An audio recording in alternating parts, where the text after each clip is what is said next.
Concrete से बनी होती है। यह सुरंग को वाटरप्रूफ और स्ट्रक्चरल स्ट्रॉन्ग बनाती है। इस सुरंग को भूकंप रोधी बनाया जा रहा है। इसके लिए इसमें स्पेशल शॉक एब्जॉर्बर और स्ट्रक्चरल बफर सिस्टम इंस्टॉल किए जा रहे हैं। इससे यह 7.5 तीव्रता तक के भूकंप को झेल सकती है। अलावा सुरंग में डबल लेयर वाटर प्रूफिंग की गई है। इससे ब्रह्मपुत्र के भारी जलदबाव का असर सुरंग पर नहीं होगा। सुरंग में ऑक्सीजन के प्रवाह के लिए हाई कैपेसिटी वेंटिलेशन सिस्टम लगाया जा रहा है। इससे अंदर हवा की गुणवत्ता संतुलित बनी रहेगी। टनल में ड्रेनेज सिस्टम भी लगाया गया है। यह अंदर किसी भी स्थिति में जमा होने वाले पानी को तत्काल बाहर निकाल देगा। सुरंग की दीवारों में रबराइज्ड जॉइंट्स लगाए जा रहे हैं। ये समय के साथ होने वाले माइक्रो मूवमेंट को झेलने में सक्षम है। टनल में एक real time health monitoring system लगाया जाएगा। यह सिस्टम हर सेकंड टनल के तापमान, कंपन, दरार और किसी भी स्ट्रक्चरल परिवर्तन को मॉनिटर करेगा। जैसे ही किसी भी सेक्शन में कोई खतरा होगा,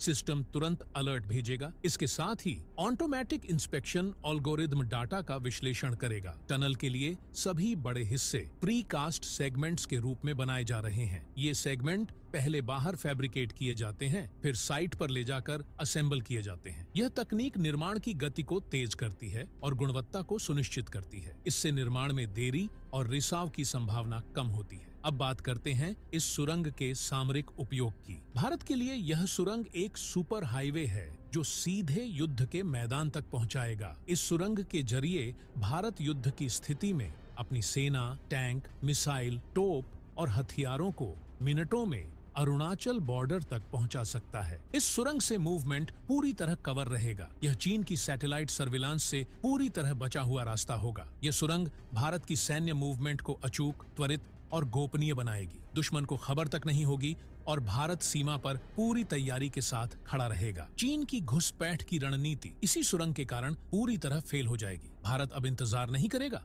भारत अब तय करेगा कि कब और कहां मोर्चा लेना है। भारत की सेनाएं इस सुरंग से बिना रुकावट दिन रात बॉर्डर तक मूव कर सकेंगी। कोई बर्फबारी, कोई भूस्खलन, कोई पुल टूटने की चिंता नहीं होगी। इस सुरंग में ट्रेन से हथियार भेजे जा सकते हैं। तोप, BrahMos launcher, fuel tanker, mobile radar और जवान, सभी कुछ एक साथ भेजा जा सकता है। सुरंग को इस तरह डिजाइन किया जा रहा है कि जरूरत पड़ने पर यह कमांड सेंटर या लॉजिस्टिक बेस के रूप में भी इस्तेमाल की जा सके। कुछ रिपोर्ट्स में यह भी कहा गया है कि सुरंग के भीतर एक अलग वॉर कंट्रोल रूम बनाया जा सकता है, जहां से भारत युद्ध के दौरान पूरे बॉर्डर को मॉनिटर कर सकेगा। इस वॉर रूम में anti cyber technology, multi channel communication और इन बिल्ट पावर बैकअप होगा। यह सुरंग इतनी गहराई में होगी और ऊपर ब्रह्मपुत्र का इतना दबाव होगा कि कोई भी मिसाइल, ड्रोन या बम इसे नहीं छू सकेगा। यह पूरी तरह स्ट्राइक प्रूफ, सैटेलाइट प्रूफ और